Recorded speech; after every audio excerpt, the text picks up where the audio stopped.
Hi అండి, mini jalebi చాలా ఈజీగా ఈ విధంగా చేయండి. ఈ టిప్స్ తో అయితే ఎవరి సహాయం లేకుండా మనం ఒక్కరే అయినా చాలా ఈజీగా చేసుకోవచ్చు.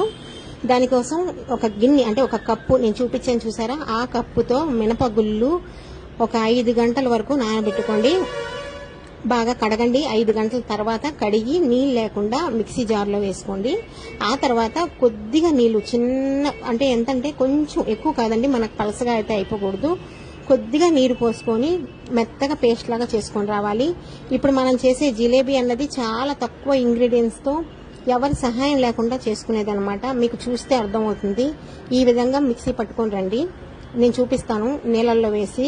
అంటే మనకి ఎలా ఉంటే జిలేబీ అన్నది వస్తుంది అని అంటే చాలా మంది అనుకోవచ్చు, ఫేక్ ఏమో వస్తుందా అసలు రాదా, అలా ఏం డౌట్ ఏం పడద్దండి. చక్కగా వస్తే చేయండి. నీళ్ళల్లో వేస్తే మనకు అలా పైకి తేలాలన్నమాట పిండి.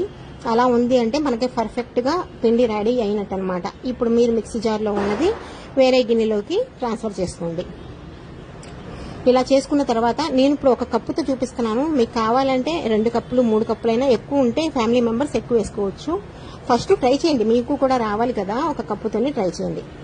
ఆ తర్వాత నేను కార్న్ ఫ్లోర్ ఏ కప్పుతో అయితే మినపగుళ్ళు తీసుకున్నామో అదే కప్పుతో కార్న్ ఫ్లోర్, 1 స్పూన్ వరకు బియ్యం పిండి, కొద్దిగా సాల్ట్ ఇది వేసానండి. ఇప్పుడు కార్న్ ఫ్లోర్ వేసుకోవడం వలన మనకు చాలా ఈజీగా వస్తాయి అనమాట. అందుకని 1 కప్పు కార్న్ ఫ్లోర్ అంటే మొక్కజొన్న పిండి, ఈ 3 బియ్యం పిండి అది కూడా వేసిన తర్వాత ఇప్పుడు లాస్ట్ లో నేను వేస్తుంది ఏంటంటే ఫుడ్ కలర్, ఆరెంజ్ కలర్ వేస్తున్నాను నేను. ఎందుకంటే జాంగ్రీ మనకి అంటే జిలేబీ మనకి ఆరెంజ్ కలర్ లో ఉంటుంది కాబట్టి నేను ఆరెంజ్ కలర్ తీసుకున్నానండి. బాగుంటుంది ఆ కలర్. కొద్దిగా ఎక్కువ కాదు, నీళ్ళలో విడిగా కొద్దిగా నీళ్ళలో కలుపుకొని ఆ నీళ్లు ఇందులో వేయండి. మరీ ఎక్కువ నీళ్లు వేయొద్దండి, నీళ్ళగా మనకు ఉండకూడదు. చూడండి ఇలా ఉండాలి. ఈ విధంగా కలుపుకుంటే మనకి ఇలా ఉండాలి ముద్ద. చూసుకోండి మీరు చాలా జాగ్రత్తగా. కలిపే విధానంలోనే మనకు ఉంటుందండి, ఇంకేం లేదు అక్కడ మనం చేసేది.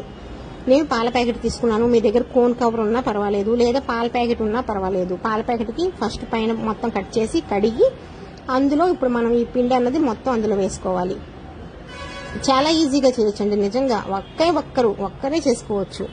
అసలు ఫస్ట్ టైం చేస్తారు చూసారా, వాళ్ళైనా కానీ చేయొచ్చు, అంతకుముందు చేసి ఉన్న వాళ్ళైనా చేసుకోవచ్చు. ఇలా ఈ విధంగా కోన్ లాగా పాల ప్యాకెట్ మనం తయారు చేసుకొని లాస్ట్ లో చివరను చూసారా, ఆ చివరి చిన్న కట్ చేయండి. ఎక్కువ కట్ చేయొద్దు, ఎక్కువ కట్ చేస్తే మళ్ళీ మనకు పెద్దగా వస్తుంది జిలేబీ. అలా కాకుండా చిన్నగా రావాలి కదా జిలేబీ కాదు జాంగ్రీ, చిన్నగా రావాలి కాబట్టి చిన్నగా కట్ చేసుకోండి. ఇప్పుడు ఇలా మనం పునుగులు వేసుకునే చిన్నది ఉంటుంది చూసారా, దాంట్లో మీరు ఆయిల్ కొంచెం వేసి, ఎంతవరకు వేసుకోవాలంటే ఆయిల్ వాటికి సగం వరకు మీరు ఆయిల్ వేసుకోండి.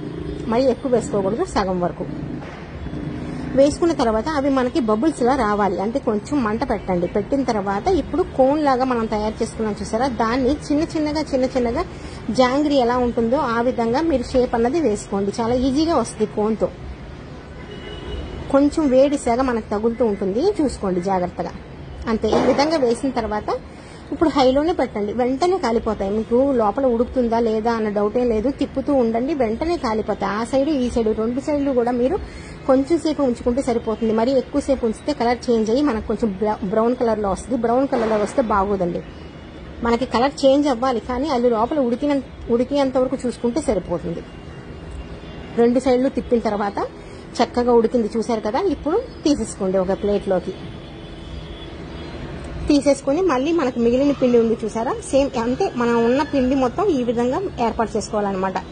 నూనె అయిపోతే అందులో మళ్ళీ మీరు సగం వరకు నూనె పోసుకొని వేడెక్కిన తర్వాత మళ్ళీ ఇదే విధంగా జాంగ్రీ రూపంలో వేసేసుకొని 2 వైపులా తిప్పుకొని వేరే ప్లేట్లోకి తీసేసుకోండి. ఆ తర్వాత ఇంకొక కళాయి పెట్టుకొని అందులో 1 కప్పు అంటే ఏ కప్పుతో అయితే మినపగుళ్ళు మనం వేసుకున్నామో మొదటగా అదే కప్పుతో పంచదార 1 కప్పు వేసుకోండి.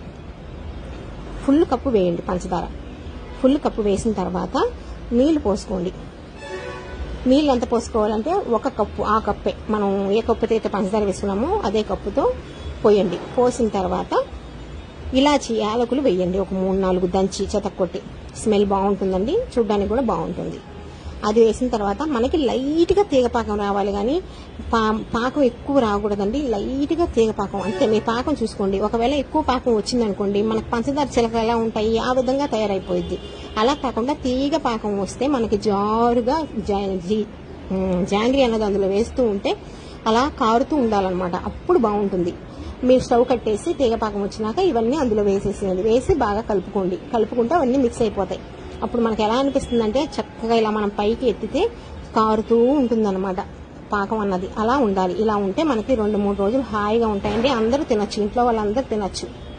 మీ ఇంట్లో వాళ్ళు వచ్చేసరికి 10 నిమిషాల్లో మీకు చేసి పెట్టచ్చు. అంత ఈజీ ప్రాసెస్ ఇది. మీకు నచ్చుతుంది అనుకుంటున్నాను. నచ్చితే అందరికీ షేర్ చేయండి. అలాగే ఒక లైక్ అయితే ఇవ్వండి. మంచి మంచి వీడియోస్ వస్తే మన ఛానల్ అయితే సబ్స్క్రైబ్ చేసుకోండి.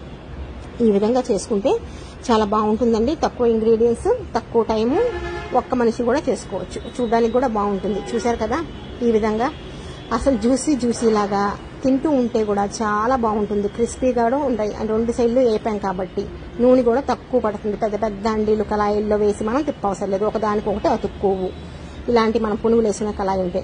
ఓకే అండి, మీకు నచ్చితే లైక్, అందరికీ షేర్ కూడా